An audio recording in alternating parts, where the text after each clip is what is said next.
Então, uma boa tarde para vocês. Boa tarde. Então, a gente vai fazer uma breve reflexão aqui. Aliás, até que hora que eu tenho, Sebastião? Até as 18h20. 18h20. Então, vamos lá.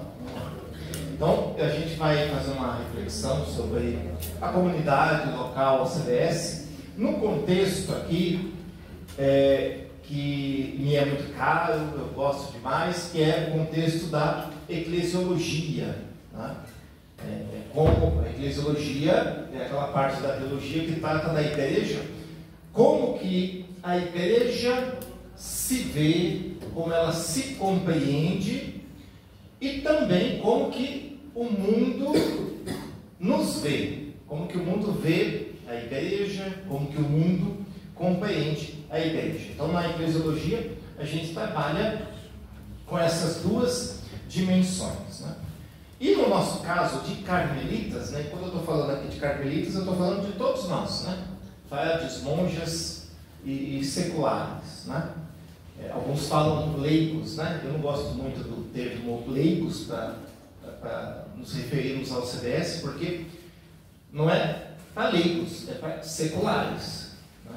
Então, um padre diocesano, por exemplo, pode ser membro da OCDS. Né? Nós temos alguns diáconos, temos o diácono Carlos ali, ele não é um leigo, ele é um ministro ordenado, ele é diácono, faz parte da OCDS. Então, o correto é os seculares, né? Não é os leigos. Né? Embora a grande maioria seja de leigos, mas é aberto aos seculares. Né? Muito bem.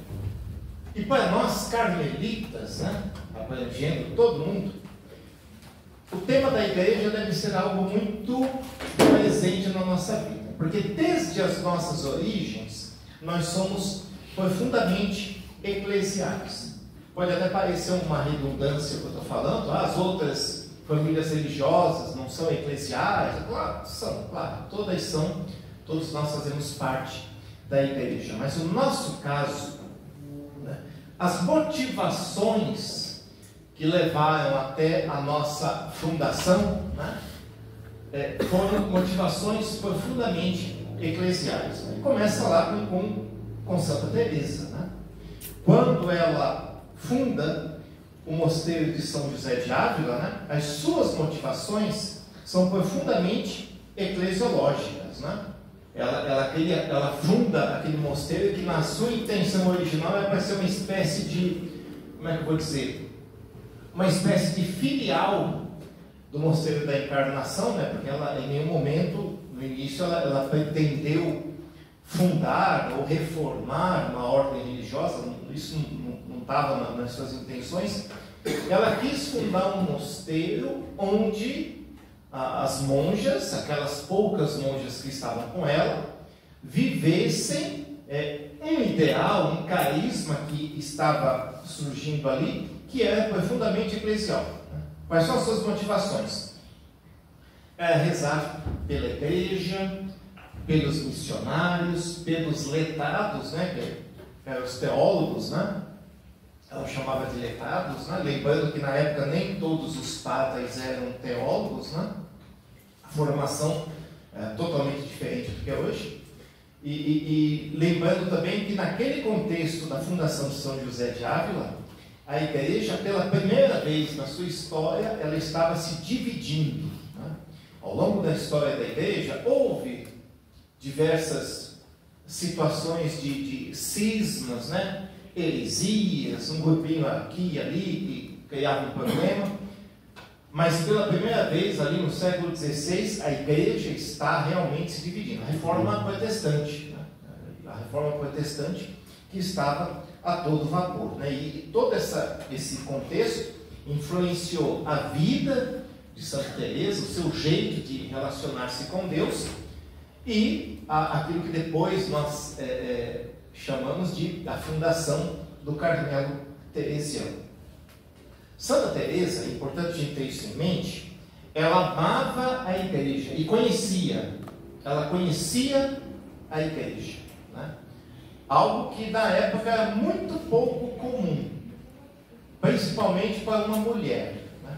Mesmo que fosse religiosa, as religiosas não tinham o conhecimento da igreja, né? Como ela funcionava, nas suas nuances, não tinha isso não tinha, né? É muito raro isso. E Santa Teresa conhecia, e passou a conhecer mais, principalmente depois da sua experiência com as fundações, né? Ela teve que tratar com o padre geral, com o provincial, com bispos, com núncios apostólicos, né? Ela conheceu ali aquilo que é a parte, às vezes, mais, vou ser bem suave aqui, né? A parte mais humana, né? da igreja, né? da hierarquia, né? Ela conhecia isso muito bem, conheceu isso muito bem. Então, ela agia, falava e escrevia com conhecimento de causa, né? E com tudo isso, ela amava a igreja e era a ela obediente, né? Santa Amada tem essa virtude de ser obediente à igreja e se sentia parte dela, né? Quando uma das suas últimas palavras era: enfim, morro filha da igreja, né? Então ali é um sentido de pertença que também não era comum na época. Não vamos esquecer que estamos no século XVI e o que é a igreja, né? Hoje a gente fala: quem é a igreja hoje, né? Somos nós, a igreja somos nós. A gente já cresceu ouvindo isso, né? A igreja somos nós. Na época não. Na época a igreja era o Papa, os bispos, os padres, né? Os diáconos mais ou menos, né? E o povão, o que é o povão? É a igreja? Não. O povão eram as ovelhas que a igreja conduzia. E isso foi presente até aqui, no Concílio Vaticano II. Né? E por isso que hoje, inconscientemente, né, pode prestar atenção, inconscientemente, mesmo a gente sabendo que a igreja somos nós, a igreja é o povo de Deus, todo mundo é igreja, né? Mas quando falamos igreja, o que vem na nossa mente, né? Vem o Papa, vem os bispos, os padres, vem o templo, né? Quantas vezes a gente não fala assim: a igreja disse isso, a igreja fez assim, como se a igreja fosse um ente, né? Algo que está fora, mesmo sabendo que a igreja somos nós. Então essa mentalidade do século XVI, mentalidade e fato, porque a igreja é assim mesmo, até aqui no Concílio Vaticano II. Então, o povo era as ovelhas que a igreja, que é hierárquica, conduzia. Né?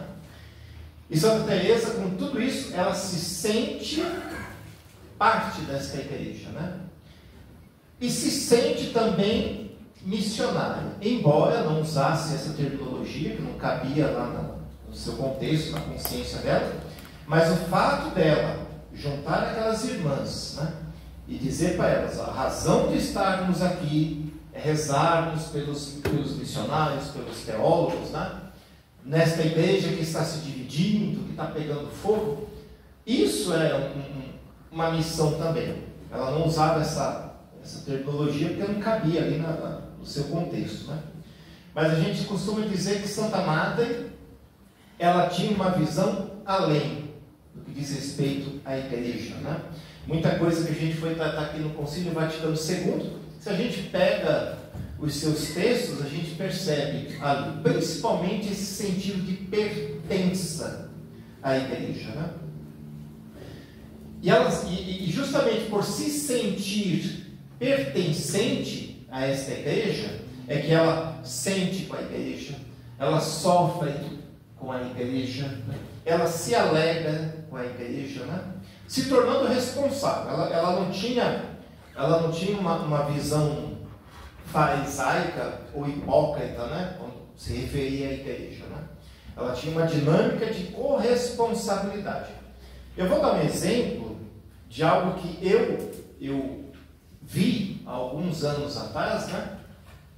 Num Carmelo por aí, um Carmelo lá na Patagônia, sabe? Patagônia, não. eu estava ali fazendo um retiro no Carmelo, lá na Patagônia, e quando chegou no final de semana tinha um encontro com os seculares, né? Neste encontro com os seculares, teve um problema lá na diocese da Patagônia, né? E um problema sério lá, com padre lá, coisa bem feia mesmo, polícia no meio, uma confusão toda, tinha acabado de acontecer. Um padre da diocese vizinha, né? Da diocese vizinha, ali, acho que já perto da Antártida, ali, e aí eles contaram para mim aquela coisa triste e tal. Então, beleza, passei o final de semana lá com os seculares, voltei para o Carmelo, né? E as monjas estavam em retiro, né? Então as irmãs já estão fechadas, isoladas, aí no retiro mais ainda, né? Então eu cheguei lá para a minha colocação, depois que eu voltei, e falei, não vou nem mencionar isso aqui para não estragar o retiro das irmãs e tal. Depois das orações iniciais, fui começar, uma irmãzinha lá levantou o dedo. Falei, tá sabendo o que aconteceu ali na Antártida? Eu falei, o Diva aqui funciona bem, né? Eu ouvi falar do Diva? Não? Não! O Departamento de Informação da Vida Alheia. O Diva funcionava bem ali. E aí começaram lá, né? Aí eu falei, pois é, né? É chato, né? Tal. Uma falou, é chato, tal, não sei o quê, tal.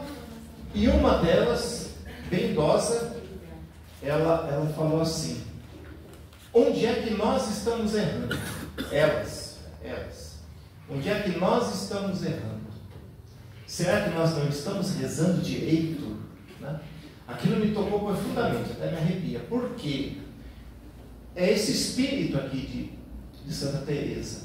É se sentir parte, de tal forma que, quando a igreja acerta, somos nós que estamos acertando. Quando a igreja erra, e erra, claro, nós estamos errando, né? Quando a gente escuta alguma coisa, alguma situação, nós devemos nos sentir responsáveis também. É esse espírito de pertença, né? Que Santa Teresa viveu muito bem. Tá bom, isso, eu vou ter que correr um pouquinho aqui, tá? Mas isso é século XVI, é esse contexto aqui de Santa Amada. Não sei se alguém tem alguma pergunta para fazer aqui. Ao longo da fala podem se manifestar se alguém quiser perguntar alguma coisa. Até aqui alguma questão, alguma coisa? Não? Podemos seguir? Tá. Esta eclesiologia, né, que Santa Teresa viveu, ela esteve presente até aqui no Concílio Vaticano II. O Concílio Vaticano II foi ali em 1962 até 65, né? E foi um concílio que realmente mudou muita coisa. E está mudando, né? A gente diz que o concílio ele ainda não foi totalmente colocado em prática, né? Ainda tem muita coisa para a gente avançar, para a gente colocar em prática, e não avançou ainda por conta de muitas resistências, né? Mas quando chegou o Concílio Vaticano II, a primeira coisa que foi alterada, né, que foi mexida, foi mudada, foi a questão da liturgia. A primeira coisa, e isso por que a liturgia foi a primeira coisa que foi mexida, né, vamos assim dizer, né, foi renovada. O primeiro documento que saiu foi sobre a liturgia. Foi justamente porque já não cabia mais, já não se dava mais conta da liturgia que que acontecia até ali. Totalmente distante do povo, ninguém entendia nada, né? Era uma liturgia em que, de fato, quem celebrava era o padre. Né? O padre celebrava, de fato. Não é modo de dizer não. Quem celebrava a missa era o padre. O povo assistia. Né? E isso foi tão forte que até hoje a gente fala, né? Vamos receber o celebrante, né? Vamos assistir a missa, né? A gente até hoje fala isso, mas não cabia mais naquele contexto. Então, a liturgia foi a primeira coisa que o concílio tratou e trabalhou. E depois, outra coisa, logo em seguida, foi a questão da eclesiologia. A eclesiologia. Então, a igreja deixa de ser o Papa, os bispos, os padres, diácono mais ou menos, né? Deixa de ser, e a igreja passa a ser o povo de Deus. O povo de Deus. Tanto que o documento que trata da igreja, né, Lumen Gentium, né, quando ela vai falar da igreja em si, ela começa falando do povo de Deus. E no povo de Deus estão incluídos todos: Papa, os bispos, os padres, os diáconos, os leigos, todos, né? Este é o povo de Deus, né? E aquela igreja hierárquica, ela é tão presente ainda no nosso inconsciente que até hoje, quando a gente fala povo de Deus, a gente pensa em quem? Os leigos, não é? Ou não? Sim, sim. A gente fala povo de Deus, a gente pensa nos leigos. Mas não, povo de Deus são todos, desde o Papa até a criancinha que está sendo batizada lá na igreja, na roça, lá não sei aonde. Todos são povo de Deus, né? E claro que isso mexeu com muita coisa, né? Tudo foi mexido. Por exemplo, a igreja é povo de Deus, todos nós somos igreja. A própria questão da missão, né? A missão é de todos nós. Todos nós somos missionários. Hoje a gente fala isso com muita tranquilidade, né? A gente fala, somos missionários, missionárias, né? Uma linguagem assim mais depois de Aparecida, né? Todos nós somos discípulos e discípulas, né? Discípulos missionários, discípulas missionárias, né? Mas quando isso começou no Concílio Vaticano II, foi forte. Vocês sabem que no imediato pós-concílio, muita gente entrou em crise mesmo.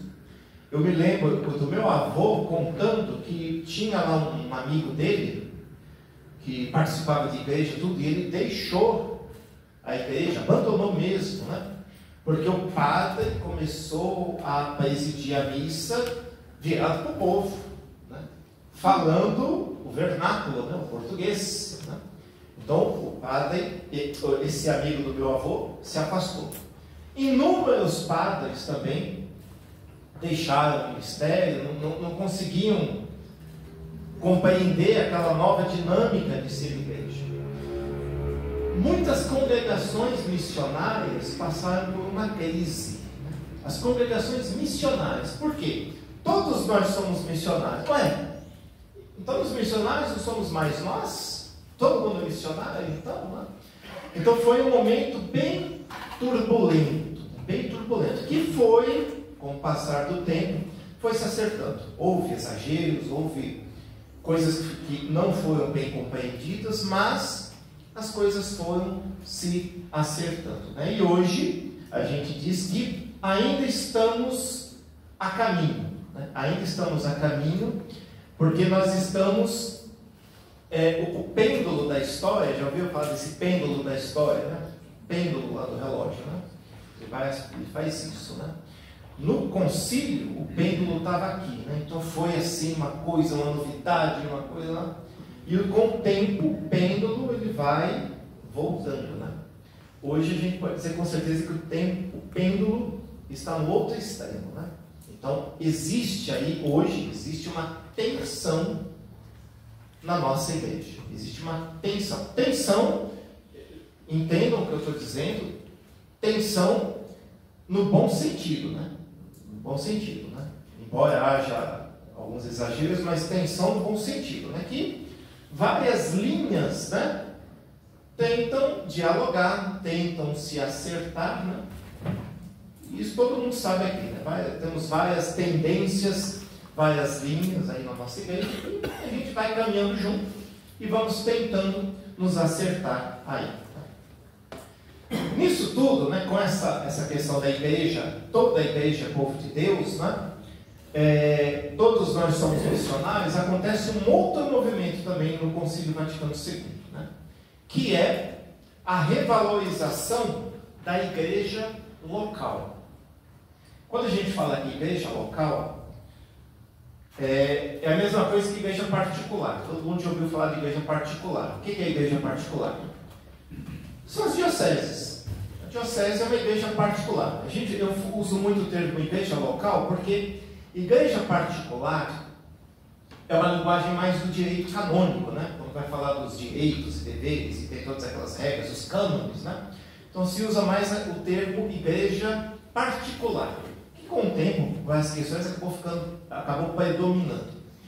Igreja local é uma linguagem mais eclesiológica. E a gente fala local porque esse termo igreja local quer significar a igreja ali, naquele lugar, naquela realidade, né, naquele tempo, com aquelas pessoas, né?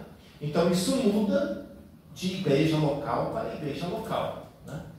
E no nosso país aqui, que é um país continental, isso aparece facilmente, né? E nós que somos faiados, a gente fica andando para lá e para cá, a gente percebe isso claramente. Uma coisa é a igreja aqui na diocese de Osasco, aqui, né? Outra coisa é a igreja lá em Belo Horizonte. Outra coisa é a igreja lá em Brasília. Outra coisa é a igreja lá em Maceió, onde eu estou hoje, né? É totalmente diferente, né? E a beleza está justamente aí.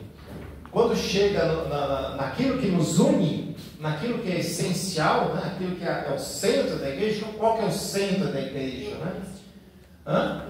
A Eucaristia. Quando chega ali, nós somos muito parecidos. Mas fora isso, o contexto, o lugar que a gente vive, a realidade, as devoções, o próprio jeito de celebrar, tudo muda. Então, o Concílio Vaticano II é que proporcionou isso, né? Essa revalorização da igreja local, né? Isso passou inclusive pela teologia do episcopado, né? Vocês sabem que até a questão sacramental do bispo, né? Isso só foi resolvido, esse problema do sacramento da ordenação episcopal, isso só foi resolvido no Concílio Vaticano II, né? Antes, o que estava bem definido, bem resolvido?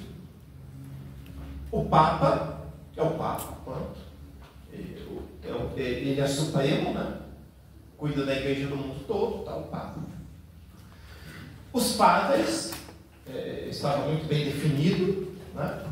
O padre ele é ordenado padre e tal, ele vai cuidar lá da sua paróquia, do seu trabalho lá e tal. Os diáconos, até o Concílio Vaticano II, os diáconos, né, isso por questões históricas, não vamos entrar nisso daí, mas os diáconos eles eram apenas, o diaconato era um estágio, que o homem tinha que passar para poder ser padre, né? O Concílio Vaticano II que resgatou o diaconato permanente, né? Mas isso é outra história que a gente pode tratar num outro momento, né? Agora, os bispos, isso não estava bem definido. O bispo, ele era como que um representante do Papa, né? Ele era como que um padre que tem algumas delegações, né? Alguns poderes a mais que o Papa lhe dava, né? E aí isso, por muito tempo, foi discutido, porque quando a gente volta lá para Jesus e os 12, né? Quem foi que chamou os 12 apóstolos, né? Foi Jesus ou foi Pedro? Né? Depois de chamar, foi Pedro, que depois foi lá chamar os outros, né? Quem foi? Foi Jesus. Cada um dos apóstolos foi chamado por Jesus. Cada um dos apóstolos recebe, entre aspas aqui, né, para a gente entender uma questão didática aqui, recebe uma autoridade do próprio Cristo. Não foi Pedro que foi. Pedro, ele acaba sendo ali o chefe dos apóstolos, alguns chamam assim, o primeiro dos apóstolos, no sentido de primazia, né? Mas não foi ele que chamou. Então isso foi debatido e foi o Concílio Vaticano II. Sim, a própria questão sacramental do bispo, não é bem clara, né? Porque até o Vaticano II, os diáconos eles eram ordenados, ordenação diaconal. Os padres eles eram ordenados, né? Ordenação presbiteral, né? Ou sacerdotal, como é antigamente, ordenação sacerdotal. E os bispos, como é que falava? Sagração. Sagração episcopal se falava, né? Alguns usam esse termo até hoje, achando que por falar sagração ao invés de ordenação, ele é porque o bispo é mais importante. Não, e é justamente o contrário, né? Se falava sagração episcopal, porque não era considerado como um sacramento, né? Era como se fosse uma bênção, uma sagração mesmo, como o termo diz, né? Então, o bispo foi aquela figura que ficou mal resolvida sacramentalmente falando.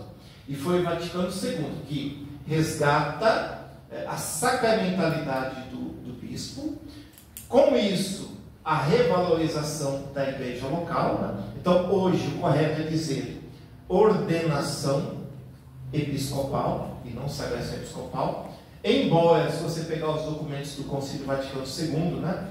O da liturgia vai aparecer ainda a sagração episcopal, né? Lógico, foi o documento que saiu antes da Lumen Gentium. Depois, a própria Lumen Gentium ainda vai aparecer esse termo, sagração episcopal, claro, está tudo ali no calor do momento ainda. Isso ficou realmente definido e oficializado, foi quando saíram os novos rituais de ordenação, que são usados até hoje, né? Os rituais de Paulo VI, que a gente fala, né? Onde aparece lá o rito de ordenação diaconal, ordenação presbiteral, ordenação episcopal. Tudo isso para dizer o quê? Essa revalorização da igreja local. O que é isso? Vamos resumir aqui, podia tratar mais profundo, mas por questão de tempo. A igreja de Cristo, a igreja universal, a igreja católica, apostólica romana, ela acontece, está presente e está completa em cada uma das igrejas locais, com o seu bispo, o seu presbitério, os seus diáconos e todos os leigos, né? O povo de Deus, todo ali, contando o bispo, padres, diáconos, leigos, né? Ali, naquele lugar, acontece a igreja una, santa, católica e apostólica, né? A gente, até ontem, a gente brincava antes da missa, né? Porque tem um frei aqui que se chama Antônio Bispo, né? O nome dele, Antônio Bispo. Né? Até chamou ele, ô Episcopo, Gustavo. E estávamos posicionados ali para a entrada, estava eu, foi o Wilson, o diácono Carlos, né? Aí chegou, vocês estavam já na igreja, aí chegou o Antônio Bispo, né? Eu até brinquei, a igreja está completa, né? A igreja está completa. Bispos, padres, diáconos, os leigos, todo mundo aqui, né? Então, a igreja, ela está completa em cada igreja local. Em cada igreja local acontece a igreja universal. Isso é importante a gente ter em mente, porque quando a gente fala de comunhão, como se manifesta essa comunhão? A gente fala, não, estamos em comunhão, estamos unidos à igreja, né? Como acontece isso? A gente tem que estar em comunhão com quem? Né? Com quem que nós devemos estar em comunhão para a gente dizer que estamos em comunhão com a igreja? Uma vez eu fui numa casa, cheguei numa casa, tinha um tapete que dizia assim, como é que era? Que dizia, algo, não vou lembrar o termo exato, mas dizia mais ou menos assim, estamos, algo como assim, o Papa é nosso pastor, né? O Papa é nosso pastor. Não está errado essa fala, esse escrito, essa mensagem, não está errado, né? Porque, lógico, o Papa é nosso pastor, claro, né? Mas quando você quer manifestar uma comunhão eclesial, o que é correto? É você dizer que quem é o seu pastor? Hã?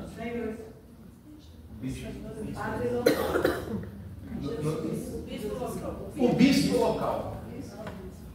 Quem é o nosso pastor? É o bispo local. Por que o correto é isso? Porque a comunhão, ela é desenhada assim. Vamos voltar lá nos primórdios, nas primeiras comunidades, né?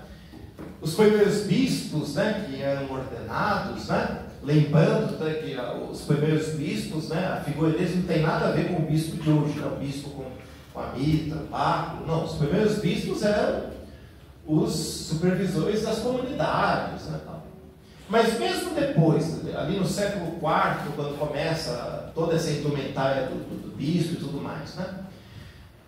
As igrejas, na época, as dioceses, né, vamos assim dizer, a configuração delas é bem parecida com o que é hoje a configuração da igreja anglicana. Acho que a maioria não vai saber como é que funciona o esquema da igreja anglicana, né? Mas as dioceses anglicanas, elas são muito autônomas.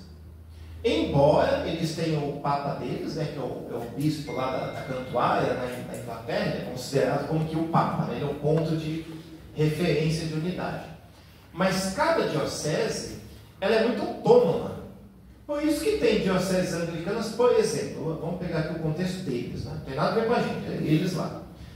Tem dioceses que, por exemplo, aceita a mulher bispa, né? Tem outras que não. Tem dioceses que aceitam, eu estou falando assim, tem muita coisa, mas aquilo que é mais visível, né? Tem dioceses, por exemplo, bem mais avançadas, que aceitam, por exemplo, um padre ou um bispo que seja homossexual. E homossexual no sentido assim, de ter mesmo um relacionamento, porque na igreja anglicana não existe celibato. O padre lá em casa, o bispo em casa, tem. Já teve encontro da igreja anglicana aqui, é muito interessante. Chega os padres com suas esposas, tem as presbíteras também. Aí teve a igreja anglicana, lá. Aqui vocês sabem, porque a gente acolhe grupos da igreja anglicana, como é que chama? Aquela coisa budista, assim, a gente acolhe. É muito rico ver, né, aprender, ver essas realidades diferentes, né? Então tem dioceses lá que aceitam um padre homossexual como seu parceiro, ou bispo, e outras não. Então, as dioceses têm aquilo que as une, mas para muitas coisas elas são muito autônomas. E assim era nas nossas igrejas lá nos primórdios, né? As igrejas elas eram muito autônomas e tinham como ponto de unidade o bispo de Roma, que mais tarde a gente passou a chamar de Papa, né? O bispo de Roma. E quando um bispo ele era escolhido, e na época ele era eleito mesmo pelo povo daquela igreja, né? Como é que se fazia para, no caso escolhia e ia ter ordenação, como que essa comunhão se manifestava? Primeiro, o bispo de Roma, ele reconhecia aquela eleição. O bispo de Roma reconhecia a eleição. Depois, pelo menos 3 bispos das outras igrejas tinham que ir lá ordenar aquele candidato que ia ser bispo. E isso a gente tem presente até hoje. Uma ordenação episcopal hoje, ela precisa ter pelo menos 3 bispos, né? O ordenante principal e os 2 coordenantes principais. Eu digo 2 coordenantes principais porque vem outras, claro. A ordenação episcopal vem uma rica de bispo, né? Mas lá na ata, tudo, são 3 bispos, pelo menos, né? Oficiais ali para ordenar aquele candidato. Ele é ordenado, né? E aí, como é que alguém sabia? Essa igreja aqui, ela está em plena comunhão com a igreja universal? Como é que se sabia? O bispo, ele está em comunhão com o bispo de Roma e com os demais bispos? Está. Então, estamos em comunhão, né? Hoje, a nossa realidade, os nossos bispos, né? Evidentemente, eles estão em comunhão com o bispo de Roma, o Papa, né? Muito bonito que o Papa Francisco, ele resgatou muito essa figura do bispo de Roma, né? quando ele foi eleito, né, ele se apresentou primeiramente como bispo de Roma. Né? Ele até falou para as pessoas de Roma, vocês aqui de Roma, o pastor de vocês está aqui, né, o bispo de Roma. Né? Então, ele resgatou essa figura do bispo de Roma. Então, os nossos bispos, eles estão em comunhão com o bispo de Roma? Evidente. Hoje não teria como não estar. Né? Estão em comunhão com os demais bispos? Claro, né? Estão. Então, estamos todos em plena comunhão. Né? E em todos os países, vocês sabem que tem a conferência episcopal. Todo país tem a sua conferência episcopal, né? E que é justamente esse sinal de unidade, esse sinal de comunhão. Né? E claro, cada país com as suas peculiaridades. Né? O maior episcopado do mundo hoje, ganhando por um pouquinho ali, é o nosso, né? O maior episcopado. Né? E tem conferências episcopais por aí que é 2 bispos. Né? Tem um país pequenininho, né? Conferência episcopal, 2 bispos. Né? Então, é a realidade do mundo. Né? Então, todos nós manifestamos a nossa comunhão com a Igreja Universal na comunhão com a Igreja local. Né? E isso na prática se manifesta de diversas formas. Nós, por exemplo, quando somos transferidos, né? A gente chega lá, eu cheguei em Maceió, né? Primeira coisa, o arcebispo de Maceió, ele tem que me dar o uso de ordens, né? Tem que me apresentar lá para ele. É feito um documento, né? Que é o uso de ordens. Todo padre tem que ter, senão ele não pode exercer o ministério. A gente recebe o uso de ordens, né? E naquele lugar nós estamos sujeitos a toda a dinâmica pastoral daquela arquidiocese. Caminhamos juntos, né? Muito bem. Dito isso, né? Vamos adiantar um pouquinho. A questão das comunidades da OCDS, né? OCDS. Vocês sabem que um fenômeno que ficou muito forte aí nos últimos... nossa, estou ficando velho, hein? Nos últimos 40 anos aí, né? Foi se fortalecendo tudo. Foi a questão dos novos movimentos, né? Os novos movimentos. Né? Todo mundo sabe quais são os novos movimentos aí. Né? Temos vários exemplos aí, né? Vocês vão dando os exemplos aí de novos movimentos. Renovação carismática. O neocatecumenato. Que mais? Novas comunidades. Novas comunidades. Shalom. Canção nova. Né? Novas comunidades. Né? Os novos movimentos e novas comunidades. Então todos no mesmo. Toca de Assis é um pouquinho diferente, né? Mas esses novos movimentos que foram formados ou por leigos junto com algum padre ou alguma religiosa, né? E que muitas vezes nós somos confundidos com ele, né? Eu já vi muita gente colocando ao CDS, por exemplo, no rol dos novos movimentos, né? E está errado, não são. O que diferencia os novos movimentos da OCDS, por exemplo? É o fato de que a OCDS e outros movimentos, né, eles estão ligados a uma ordem religiosa. No caso da OCDS, vocês são parte da ordem carmelitana. Nós somos família, nós somos da mesma ordem. Como os dominicanos têm, os leigos deles, os franciscanos, tal, e praticamente todas as ordens e congregações, praticamente todas hoje têm seculares ou leigos, né? Eu digo seculares ou leigos, porque dependendo da ordem são seculares, dependendo da congregação, são leigos mesmo, não pode ser ministro ordenado, né? Todos têm essa participação dos leigos, né? Então, novos movimentos é uma coisa. Ordem secular, ou esses movimentos, né, ligados às ordens religiosas, são outra coisa, né? Então nós, enquanto carmelitas, filhos de Santa Teresa, uma coisa que tem que estar muito presente para nós é esta comunhão com a igreja local. Por quê? É nesta comunhão com a igreja local que se manifesta a nossa comunhão com toda a igreja. E isso requer de nós alguns cuidados, né? Alguns cuidados. Por exemplo, precisamos ter clareza da nossa identidade. Então, uma comunidade, o CDS, né? Vocês são comunidade da Ordem Carmelitana Descalça Secular, ligados ao Carmelo Descalço. Somos a mesma família, tá? Então, por exemplo, vocês não são pastoral, não.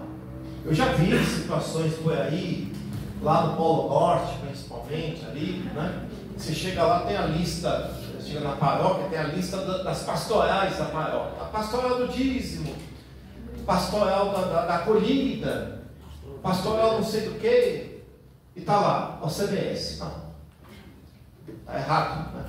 Embora a maioria das comunidades do CDS se reúna em alguma igreja, algum salão de igreja, alguma coisa assim, mas vocês não são uma pastoral paroquial, não. Embora cada membro deva ter a sua pastoral, né, o seu trabalho na paróquia, eu sou ministro da Eucaristia, eu sou da pastoral da acolhida, pastoral do dízimo, catequese, qualquer coisa, os membros têm que ter essa pastoral, porque lógico, se estão em comunhão com aquela igreja, tem que ter uma participação, né? Mas no que diz respeito ao CDS, não são uma pastoral. A paróquia até poderia dizer assim, aqui na paróquia tem um grupo, uma comunidade da OCDS. Tá, tudo bem, a comunidade está se reunindo ali, tudo bem, mas não entra na lista das pastorais, não é uma pastoral, né? Depois, já acabei falando aqui, né? Os membros da OCDS têm que ter uma participação na sua paróquia, na sua diocese, tem que ter, né? Carmelitas somos nós, né? Como nós padres também temos, né? Naquilo que é inerente à nossa condição, né? A maioria dos padres são padres também, né? Então a gente celebra missas. Estamos nas paróquias, né? O único convento onde nós não somos paróquia é este aqui.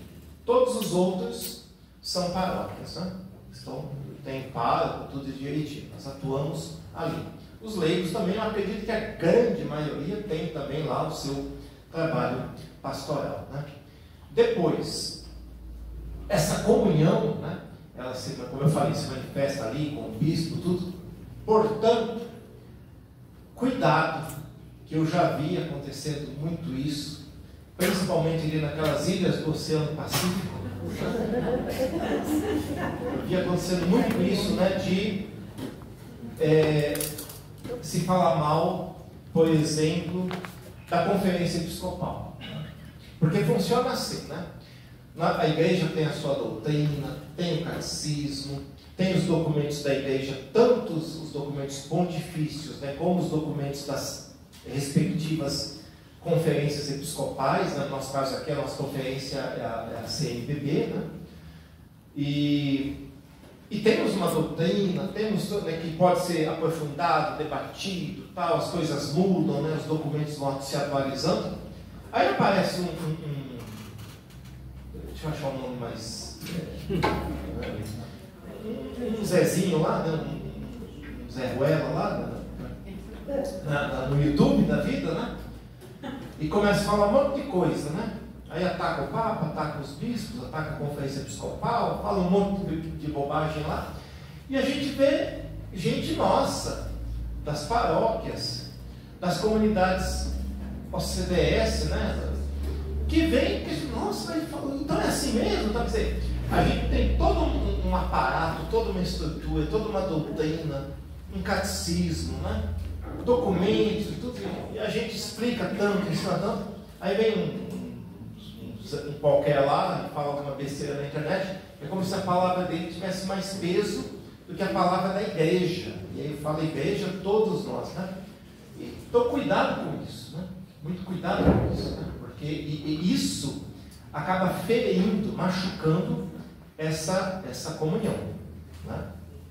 Nós, enquanto igreja, nós podemos até ter as nossas discordâncias, é muito comum.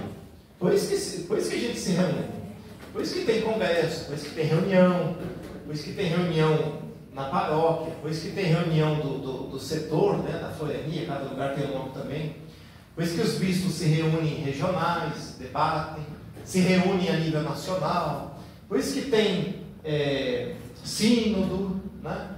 Quer dizer, estamos debatendo, estamos caminhando, estamos aprendendo, né? Entre erros e acertos, aí estamos caminhando, né? Então a gente pode até debater, discutir tudo, mas nunca ferir esta comunhão eclesial que é inerente à nossa vocação, né? E o nosso jeito de proceder, o nosso jeito de viver a fé mesmo, né? Deve estar em plena sintonia com aquilo que a nossa igreja, a igreja mesmo, eu falo igreja, povo de Deus, a igreja que tem a igreja, me fugiu a palavra aqui, a igreja que tem a função, o ministério de ensinar, a igreja magisterial, né, com o nosso magistério, né, que tem a função de ensinar. A gente tem que ter tudo isso em mente na nossa vivência, né? É interessante que quando a gente estuda, por exemplo, sociologia da igreja, né, a gente debate muito isso, né? As inconstâncias, né, as incoerências que a gente vê, né? Essas incoerências aparecem, por exemplo, nas pesquisas do IBGE, por exemplo, né? Então, por exemplo, vou chutar aqui, que os números não são esses, mas vou chutar aqui. Por exemplo, no Brasil, 70% se declara católico, né? Menos, né? Vamos colocar. 70% se declara católico. Tá. 80% é a favor da pena de morte. Não, é fato, tá? São pesquisas, né? Os números estão lá, né? 85% são a favor do divórcio, por exemplo, né? Que frequentam a igreja, que vão à missa no domingo, né? 70% da população vai na missa. Aqui, se eu for chutar aqui em São Roque, por exemplo, que a gente conhece bem, eu diria que vão na missa mesmo, domingo, estão lá, que parece tudo, 2%. Ué, 2%? Vamos ser generosos, 3%. Vai inteiro, vai sim. Então, assim, você percebe? Então, a gente precisa tomar cuidado para não sermos incoerentes com a nossa fé, né? Não podemos ser incoerentes, temos que, de fato, viver, aprender, rezar juntos, tudo mais, para sermos esse sinal da igreja no mundo, sinal do Carmelo no mundo, né? E a autenticidade da nossa vocação está justamente aí, nesta comunhão plena com a igreja, né? O tempo está estourando aqui, eu preciso deixar um espaço aí para perguntas, né? E é isso, a partir de agora ele já deu sinal aqui, fica aberto aí para perguntas aí. Salinho, como é que a gente faz quando se reúne na paróquia e o padre obriga a gente a participar do CPP e assumir algumas atividades paroquiais? Não assume ou apresenta o documento? Que tipo de argumento a gente deve ter? A gente, comunidade estudantil da paróquia. A gente, como vocês estão entendendo, né, irmã? Isso. A gente, comunidade do CDS na paróquia. Oi. Carregou? Descarregou? Oi, tem outro.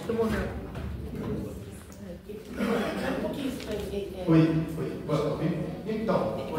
Deixa eu aumentar também a pergunta. Tá. Porque daí também tem aquela questão que você acabou de falar. Porque daí, quando vai fazer o trabalho na igreja, põe lá as pastorais, aí põe a ordem circular como se fosse pastoral. Pastoral, então.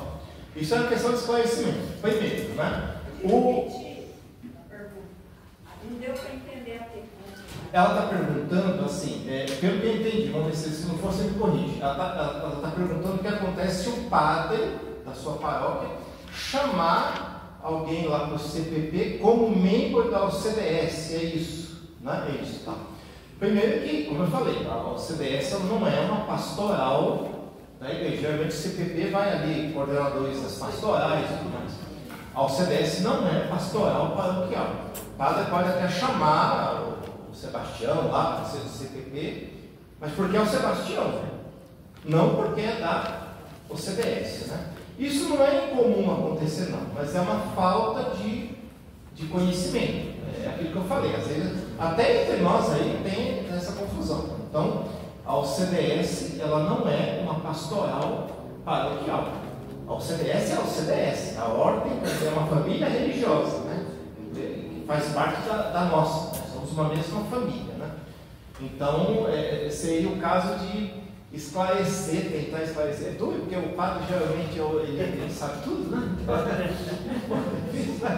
Mas assim, esclarecer, o CDS ela não é uma pastoral paroquial. Embora, claro, os membros atuam lá, o padre poderia até falar assim: o CDS poderia me ajudar num evento tal, né? Agora teve as relíquias de Santa Teresinha, que passaram em diversas, no país todo praticamente. Então foi muito comum o padre falar assim: o CDS pode me ajudar a organizar isso? Isso é outra coisa, pode, claro. Agora, não é uma pastoral paroquial, não é. Isso tem que ficar bem claro, né? O que mais?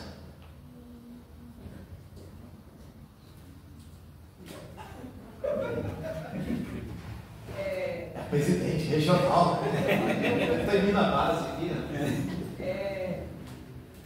A gente tem redes sociais.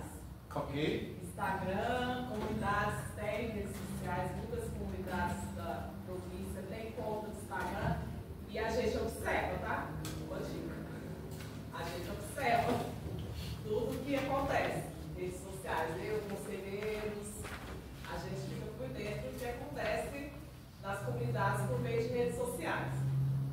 E a gente percebe, essa é uma pergunta que eu tenho a fazer, principalmente a questão das mulheres, porque a gente percebe, assim, vendo fotos de comunidades que se uniformizam, que mulheres têm que vestir saia, vestido, na reunião. Isso pode causar uma impressão, traçar de perfil de que para ser carmelita secular tem que trajar tal veste, em nome de uma tal de modéstia. Que a gente vê muito, né? E isso afasta as pessoas, porque elas têm justamente uma impressão, como o Frei Emerson disse, uma impressão de Carmelo que não é Carmelo.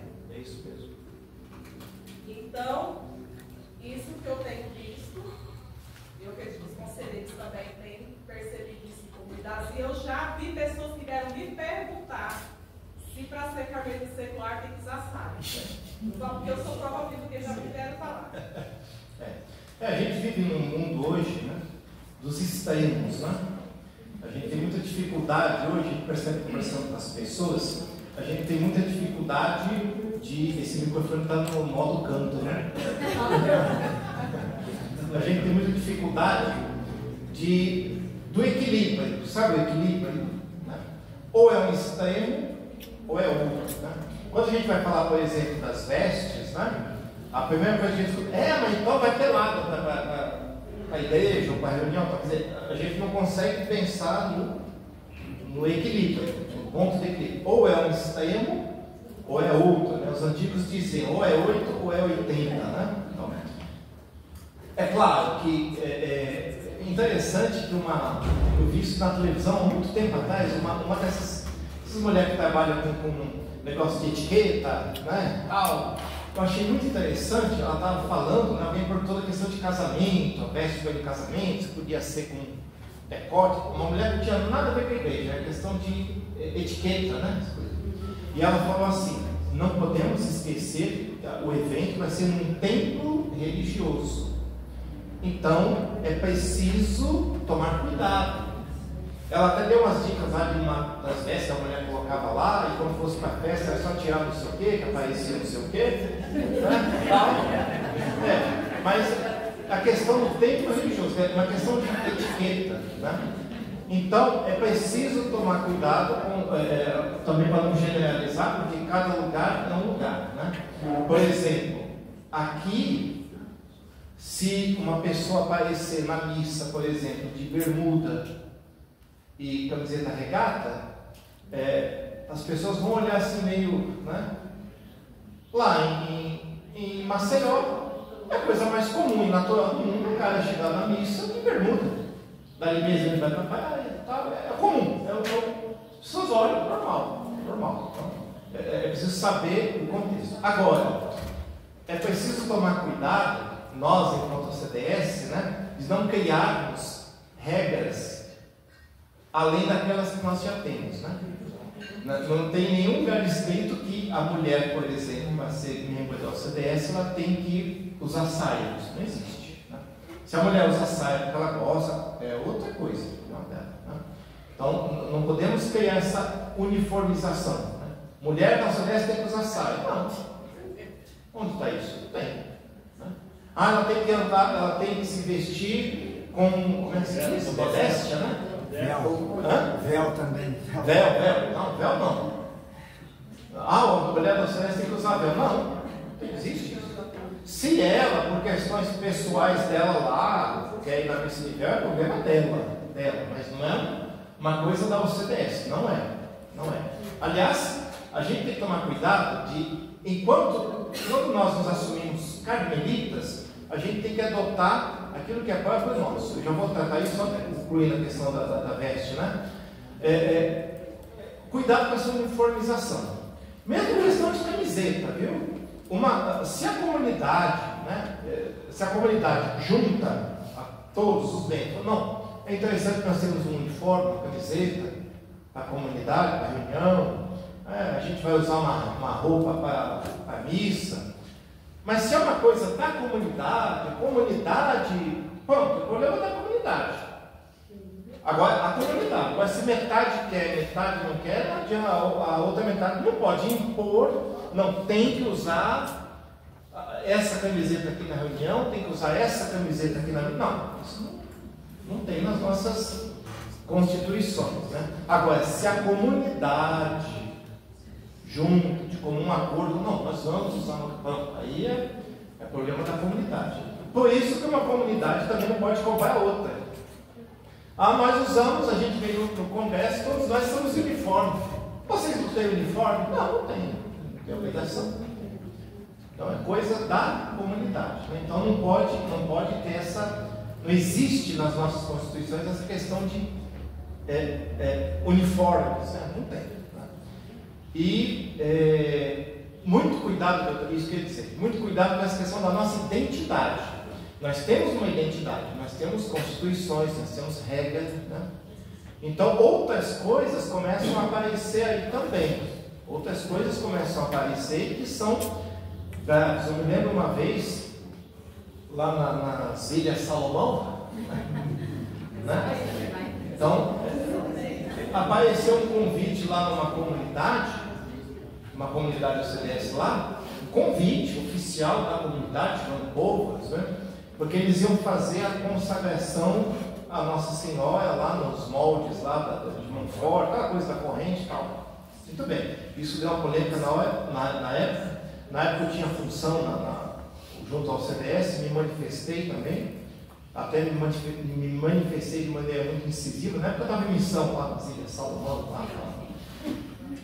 E qual que é a questão ali? A consagração da Nossa Senhora lá nos moldes de Montfort e tudo mais, está errado? Não está errado.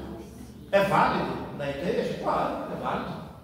É válido, como muita coisa tem na igreja, é válido. Agora imagine você, uma comunidade, o CDS. Nós não temos também a nossa consagração à Nossa Senhora? O escapulário, né? Temos uma consagração. Somos consagrados ou não somos consagrados? Somos. Então, se uma comunidade CDS, de repente chama para fazer essa consagração de Montfort, todo mundo, então está faltando alguma coisa? A nossa consagração não vale ou é menos importante que aquela? Então não é uma questão daquela consagração estar certo ou errado, ou a nossa está certo ou errado. Não é essa a questão. Tudo é válido. Na igreja tem espaço para todo mundo. é uma questão de identidade. Nós somos ou não somos carmelitas? Então nós temos a nossa consagração, nós temos um jeito de ser, um jeito de rezar, um jeito de viver, né? E a gente tem que tomar cuidado para não se contaminar no bom sentido, por favor, com coisas externas, né? Que não vai. Então você vai para, sei lá, para outro grupo, vai para outra coisa. Se não está lhe atendendo, né, vai para outro, que é válido do mesmo jeito. É tudo igreja, do mesmo jeito. Tá? Não sei se me fiz entender, mas tem alguém lá que... Sabe uma coisa que me preocupa também?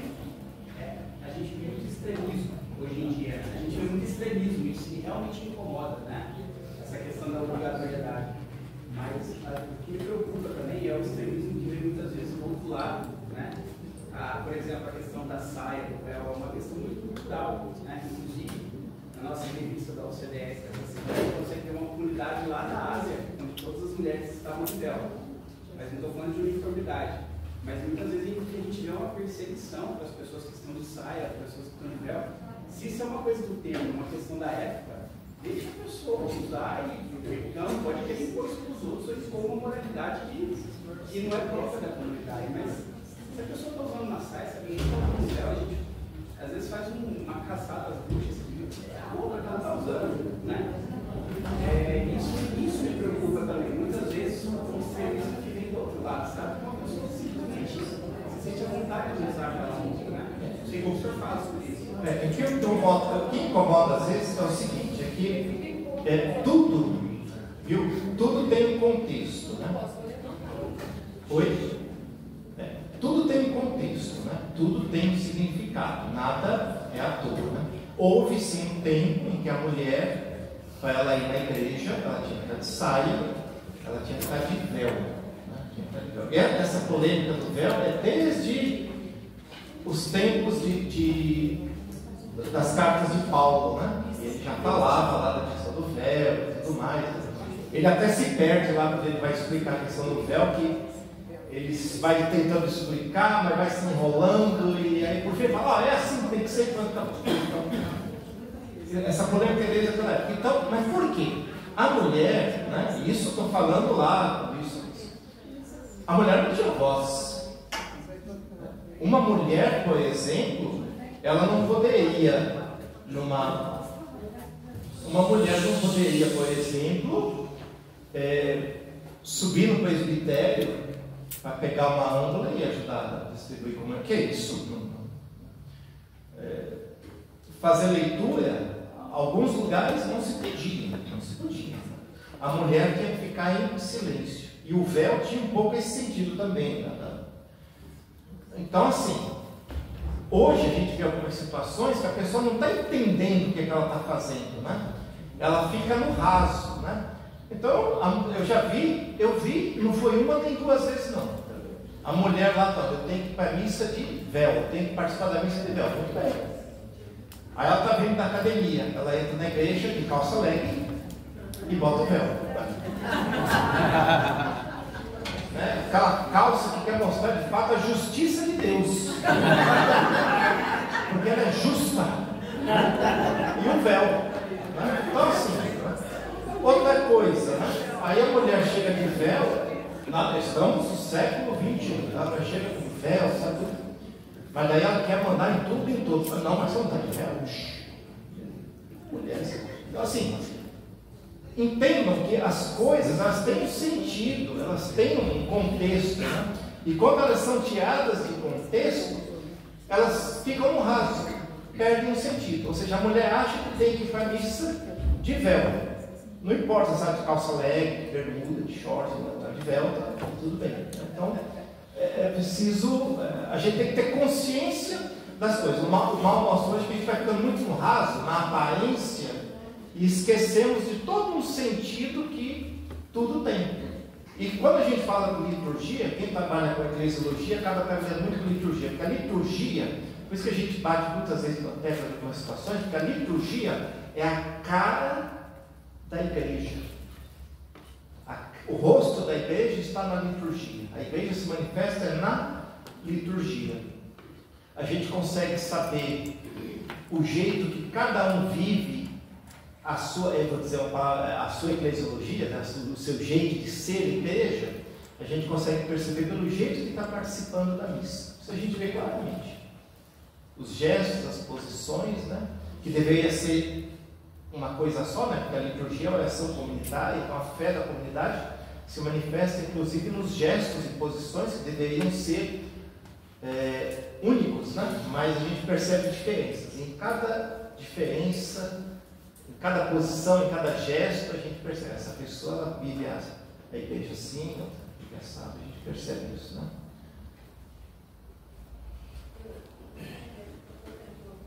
Foi seguinte, foi seguinte. Entendi a pergunta da Gardene, respondendo ao Hugo, no sentido que a Gardene falou, é uma coisa que a gente até conversa às vezes, porque como coordenadores, né, que a gente é das forças da província, que as coisas caminham bem, a gente recebe os conselheiros, então muitas vezes a nossa preocupação não é fazer uma caçada às grupos, como você falou, né? É de ter um cuidado de todos entendam que, como você mesmo disse, a questão é cultural.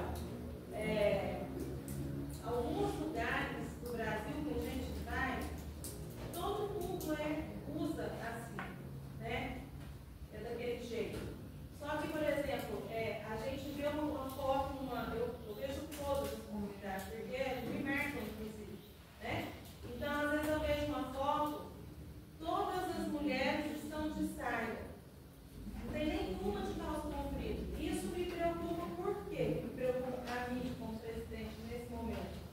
Porque eu posso afastar ela, que não tem, às vezes, não tem nem vestido, porque eu não gosto de usar vestido, não preciso disso. Aí eu não vou, ela fala assim, eu não vou poder entrar na conta daquela comunidade, porque toda vez que eu vou à missa, ou toda vez que eu encontro aquelas pessoas, quando eles estão reunidos, elas estão vestidas daquela forma.